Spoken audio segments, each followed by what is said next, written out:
Brigadier retired Masood Ahmad साहब रिफाई तजियाकार हमारे साथ मौजूद हैं। ब्रिगेडियर साहब, आपको वेलकम कहेंगे। क्या ये कहना दुरुस्त होगा कि जो फुल फ्लेज वॉर का एक खदशा या माहौल भारत ने बना दिया था, अब ये खदशा टल गया, लेकिन अगर ऐसा हुआ तो इसकी वजूहात क्या समझते हैं, क्या क्या फैक्टर्स हैं?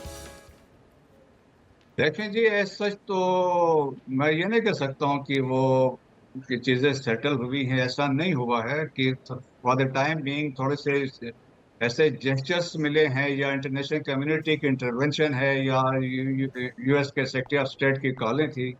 लेकिन जो थोड़ा सा डिले है, लेकिन होगा जरूर। ये स्ट्राइक करेंगे, ये मैं आपको बता रहा हूँ। ये डिसेप्शन है। और क्योंकि they have lost the surprise, तो लेकिन ये डिसेप्शन है, लेकिन इनको फेस सेविंग चाहिए। So therefore not rule out the possibility of misadventure जो है, कहीं ना कहीं ये होके रहे। कहीं तो ना ब्रिगेडियर साहब, आप समझते हैं कि इस वक्त जो सुबकी का सामना करना पड़ेगा भारत को, अगर भारत बैकफुट पर जाता है, उस सुबकी से बचने के लिए, उस शर्मिंदगी से बचने के लिए भारत ये कदम उठाएगा? अगर वो किसी किस्म का मिस एडवेंचर करता है, तो आप समझते हैं कि उसकी कहीं ना कहीं अपना सुबकी को छुपाना, अपनी शर्मिंदगी को छुपाना एक वजह हो सकती है?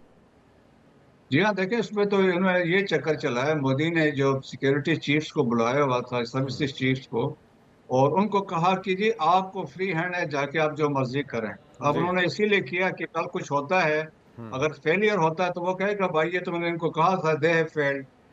अगर कोई फायदा होता है तो वो क्रेडिट लेने की कोशिश करेगा।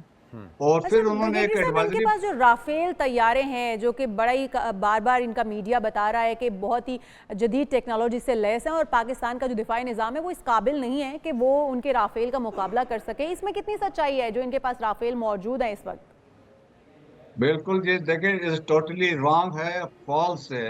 हमारे पास जो J-10C है ना, ये इसके तोड़ के लिए है।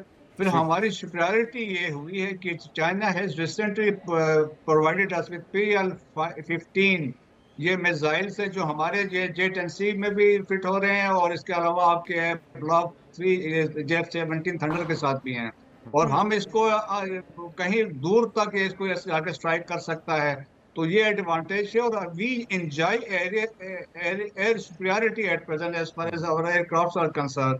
अभी 36 राफेल है, लेकिन उसमें ट्रेनिंग भी उनकी मुकम्मल नहीं हुई है। 2 दिन पहले 4 राफेल आए थे इंडियन कश्मीर में। जम्मू एंड कश्मीर में। हमारे जहाज उस वक्त उस एरिया में थे, और दे जैम देयर कम्युनिकेशन, इसीलिए वो दे वहां से वो भागे थे। अच्छा, दैट्स ये बड़ी व्हाई वन मजे ऑफ। की बात है ब्रिगेडियर साहब के, जो भारतीय मीडिया वो इसको उल्ट करके दिखाता है। हालांकि उनके राफेल वहां से भागने पर मजबूर हो गए, भारतीय एयरक्राफ्ट्स के सामने टिक नहीं पाए, लेकिन उनका जो भारतीय मीडिया है, गोदी मीडिया है, मोदी की गोद में बैठा हुआ मीडिया है, वो ये कहता है कि जो राफेल है उनकी जो रेंज है वो इतनी दूर तक जा सकती है कि हमें सामने आने की जरूरत भी नहीं पड़ेगी और पाकिस्तान को मजा चखा देंगे। हालांकि वो उसकी अभी तक ट्रेनिंग मुकम्मल नहीं कर पाए हैं।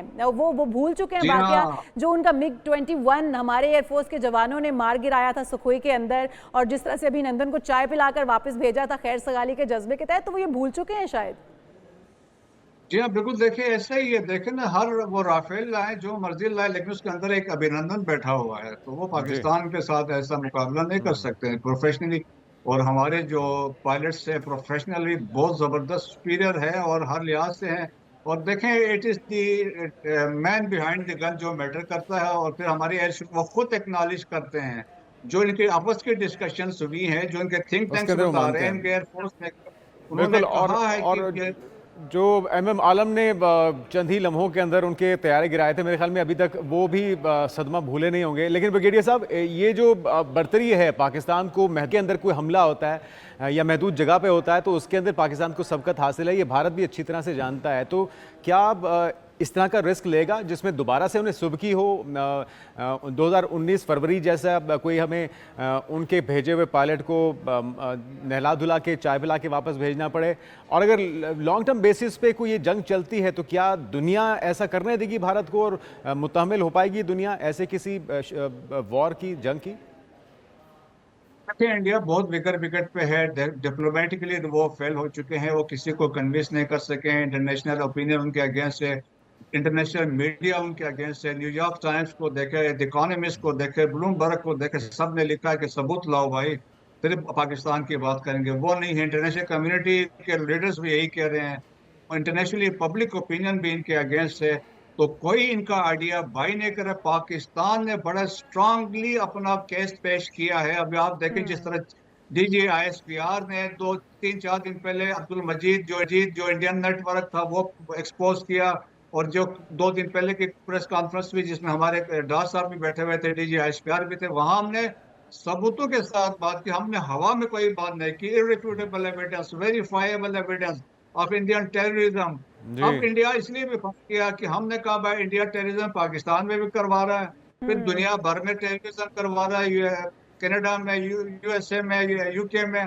तो केस भी चल रहा है निखिल गुप्ता का न्यूयॉर्क में। तो जी। अमेरिका ने तो जस्टिस डिपार्टमेंट ने देवास की विकास यादव जो रॉ हैंडलर था उसको अमेरिका भेजे, लेकिन तो वो एक्सपोज हो चुके हैं, वो अभी लेकिन डिफेंसिव में ब्रिगेडियर गए हैं। साहब, एक्सपोज हो जाने के बावजूद इस वक्त भारत डटा हुआ है। जाहिर है उसको कहीं ना कहीं से सपोर्ट तो हासिल है, वो अमेरिका की सपोर्ट हो या किसी और की हो, उससे सपोर्ट तो हासिल है, क्योंकि भारत पीछे हटने के लिए तैयार नहीं है इस वक्त। और अगर आप बात करें अमेरिका की, अमेरिका के अंदर खुलेआम सिखों को मारा गया, सिख लीडरों को मारा गया, पाकिस्तान के अंदर दहशतगर्दी की जाती है, दीगर ममालिक के अंदर, अफगानिस्तान के अंदर, मुख्तलिफ ममालिक के अंदर। तो अगर सबूत भी मौजूद हैं, केसेस चल रहे हैं भारत के अगेंस्ट, इसके बावजूद भारत को आइसोलेट किया जाना चाहिए था। लेकिन अब तक हम देख रहे हैं कि अक़वाम आलम इसके ऊपर कुछ नहीं कर सका। पूरी दुनिया देख रही है कि भारत का असली चेहरा क्या है। अब आप समझते हैं कि हम पूरी तरह से जो तमाम सबूत थे, वो जाफर एक्सप्रेस के हों, वो पुलवामा वाक़या हो, वो पहलगाम वाक़या हो, इस तरह के दीगर वाक़यात हों, इनके शवाहिद हम पेश करके भारत को कॉर्नर में लगा सकेंगे, भारत को उसका असल चेहरा जो है वो पूरी तरह से दुनिया को दिखा पाएंगे। जी हाँ, बिल्कुल। देखें, 5 डोजेस हम पहले भी जमा करा चुके हैं, सबूत के साथ किए हैं। अब एविडेंस हमारे पास आया है, न सिर्फ जाफर एक्सप्रेस का है, अभी रिसेंटली मेरे संदीप वाला जो नेटवर्क पकड़ा गया, जौहर टाउन में जो ब्लास्ट हुआ था वो नेटवर्क भी हमने पकड़ा है। और इसके अलावा देखें जो 22 कश्मीरी यहाँ पाकिस्तान में मारे गए हैं, गार्डियन ने पूरी स्टोरी की, हमारे फॉरेन मिनिस्ट्री ने इसके सबूत दिए हैं, जो केयर टेकर गवर्नमेंट थी। और इसके अलावा देखें कि परमजीत सिंह पंजेवर एक सिख जो था यहाँ लाहौर में मारा गया, तो उसके भी सबूत हैं। ठीक। सो पाकिस्तान के पास एक मजबूत केस बनता है to present it to United Nation Security Council को, और थ्रू चाइना के साथ हम we can call an emergency session, और जिसमें वी कैन से कि इंटरनेशनल कम्युनिटी कंडेम करे कि इंडिया टेररिज्म करवा रहा है अक्रॉस द बिल्कुल सही। ग्लोब, और ये सबूत हैं। अच्छा ब्रिगेडियर साहब, ये जो सबूत वाला मामला है इसमें तो लगता है कि भारत शायद किसी किस्म का कोई सबूत ना दे सके, लेकिन पानी वाला जो मामला है उस पर भी पाकिस्तान बड़ा वाज़ेह कह चुका है कि पाकिस्तान तमाम ऑप्शंस देखेगा। अगर पाकिस्तान के करोड़ों अवाम का पानी भारत ने रोकने की कोशिश की, तो इस सिचुएशन को क्या देखते हैं आने वाले दिनों में, क्या रिवर्स होगी? बड़ा सिंपल सी बात है कि उन्होंने ये कहा, सस्पेंड किया, हेल्ड इन अबेंस किया है, तो वो जो है कि पाकिस्तान ने उनको बड़ा वाज़ेह किया है जी, कि जो अगर इनकेस थ्रेशोल्ड है या हमारी एग्जिस्टेंस को थ्रेट किया जाएगा, तो अगर different there are threshold, one of the is the economy. अगर आपका देखें कराची को ब्लॉकेड करते हैं या आपका पानी रोकते हैं, तो पाकिस्तान फिर विल यूज ऑप्शंस हमारे पास है, फुल स्पेक्ट्रम ऑफ पावर, तो इस पर कोई कंप्रोमाइज नहीं होगा। दे अंडरस्टैंड हम क्या कर सकते हैं। बिल्कुल ठीक, बहुत शुक्रिया ब्रिगेडियर साहब हमारे साथ मौजूद थे। और जिस तरह से वो कह रहे थे कि ऑप्शंस मौजूद हैं, फिर हम उन ऑप्शंस पर जाएंगे। अगर भारत की जानिब से इसी तरह से आबी कार्रवाई की गई, पानी रोका गया, और ये पाकिस्तान की तमाम जो पाकिस्तान की आवाम है उनकी ज़िंदगियों का सवाल है, उनकी लाइफ लाइन है। अगर पानी को सिंतास मुआहिदे को मुअत्तल किया जाता है, वन साइडेड वो